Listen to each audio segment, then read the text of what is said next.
Hello everyone, welcome to my ear training lesson. This is lesson 4.2, Pitch Patterns 2. In today's lesson, I'm going to show you how to identify a complex pitch pattern played on the piano. The difference between the pitch patterns in this lesson and the pitch patterns in the previous lesson are that the pitch patterns in this lesson have both upward and downward steps, have major thirds, and have notes with different durations. However, you can ignore the durations because we are focusing on pitch in this lesson. The strategy for identifying more complicated pitch patterns is the same as the strategy from a previous lesson.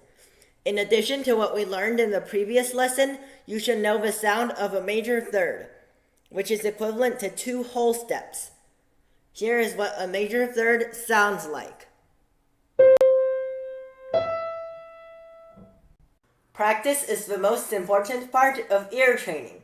In order to get familiar with what major thirds sound like, you need to practice a lot. Let's try it on the next slide. Pitch pattern played.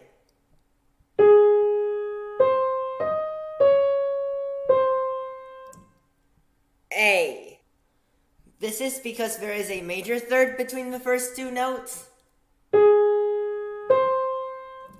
A whole plus half step between the second and third notes.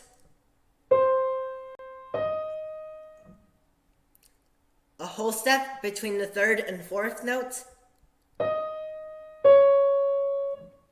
And a half step between the last 2 notes.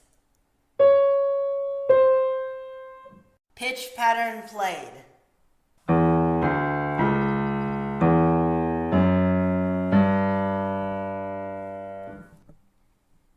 C. This is because there is a whole step between the first 2 notes, a half step between the second and third notes, a whole plus half step between the third and fourth notes, a whole step between the fourth and fifth notes, and a half step between the last 2 notes.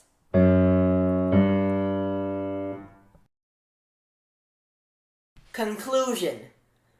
The method for identifying more complicated pitch patterns is the same as what we learned in the previous lesson, except that we need to learn the sound of a major third.